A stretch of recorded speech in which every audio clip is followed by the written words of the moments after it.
अज़ीज़ तलबा व तालिबात, अस्सलाम वालेकुम वरहमतुल्लाहि वबरकातुहू। प्यारे बच्चों, मैं खैरियत से हूँ। उम्मीद है कि आप भी खैरियत से होंगे। प्यारे बच्चों, कल हमने सबक नंबर 12 श्रीनगर से करगिल तक का जो सबक है शुरू किया था। आज हम इसी सबक को आगे बढ़ाते हुए सफ़र नंबर 70 पे जाएंगे। बच्चों, आपको याद हो कल हमने यहाँ तक पढ़ा है। अब इसका जो बाकी हिस्सा है पढ़ने जा रहे हैं। यहाँ से शुरू करते हैं। द्रास में दर्जा हरारत सर्दियों के मौसम में -45 डिग्री तक गिर जाता है। द्रास में अगरचे बहुत कम बारिश होती है, लेकिन एक छोटा सा खिता सरसब्ज व शादाब है। यहाँ पर जदीद तर्ज के मुतअद्द फार्म नज़र आते हैं। फार्म के माने हैं नए तर्ज के आलात या मशीनें वगैरह। यहाँ ऐसे मकानात तामीर हुए हैं जो शमसी तवानाई से गर्म रहते हैं। शमसी तवानाई के माने हैं धूप से हासिल होने वाली ताकत या कुव्वत। द्रास से गुजरने के बाद नंगे पहाड़ों का एक लंबा सिलसिला शुरू होता है। शहरा दरियाए द्रास के किनारे किनारे होती हुई खरबू नाम के गांवों से गुजरती है।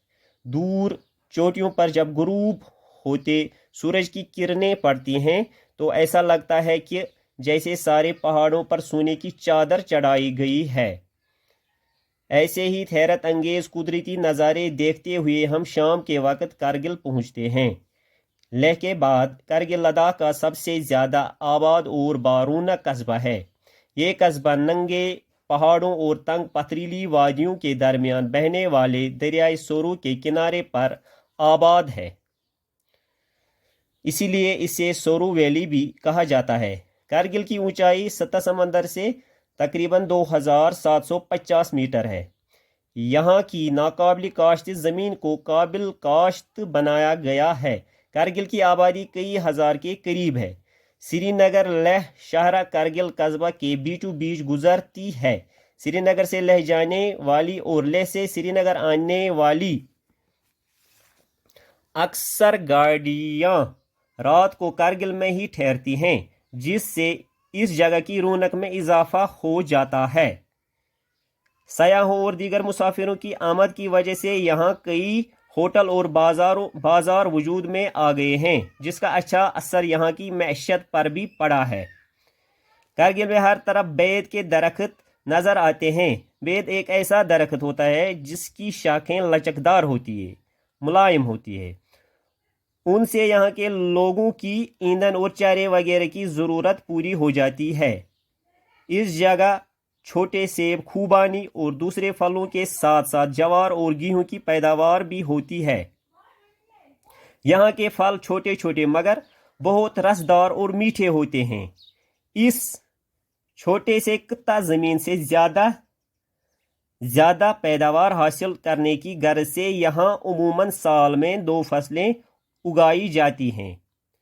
गोये इलाका मुल्क से अलग थलग होने और जगराफियाई वजूहात की बिना पर तालीमी और माशी लिहाज से पसमानदा है। पसमानदा के माने हैं पीछे रह जाने वाला, मगर अब जदीद तालीम की तरफ खास तवज्जो दी जाने लगी है। अब ज़्यादा से ज़्यादा बच्चे स्कूल जाते हैं। अब यहाँ बहुत से तालीमी इदारे मौजूद हैं, जिनमें प्राइवेट व middle school, higher secondary school और डिग्री कॉलेज शामिल हैं। कई स्कूल खालिस लड़कियों के लिए हैं। अगरचे लद्दाख की शरह खानगी के माने हैं पढ़े लिखे लोगों की तादाद बहुत कम है, मगर तालीम की तरफ रगबत की वजह से इस शरह में इजाफा हो रहा है। आज मुल्क के दूसरे हिस्सों की तरह कारगिल में भी मर्दों के साथ साथ औरतों की कसीर तादाद मुख्तलिफ सरकारी दफातर, हस्पतालों और तालीमी इदारों में काम कर रही हैं। सरकारी तालीमी इदारों के अलावा कारगिल में बहुत सी निजी स्कूल भी काम कर रहे हैं। निजी के माना है ज़ाती। ज़िला के सरकारी दफातर की नई इमारतें कारगिल से तकरीबन 4 किलोमीटर दूर बड़व में तामीर की गई हैं। बड़व में एक खानका है जो पूरे लद्दाख में मशहूर है। इस खानका की ज़ियारत के लिए हर फ़िरके से ताल्लुक़ रखने वाले लोग दूर दूर से आते हैं और अकीदत के फूल चढ़ाते हैं। बच्चों, آج ہم یہاں تک ہی پڑھیں گے، باقی جو اس کا حصہ رہ گیا ہے وہ ہم دوسری کلاس میں پڑھیں گے۔ تب تک کے لیے خدا حافظ۔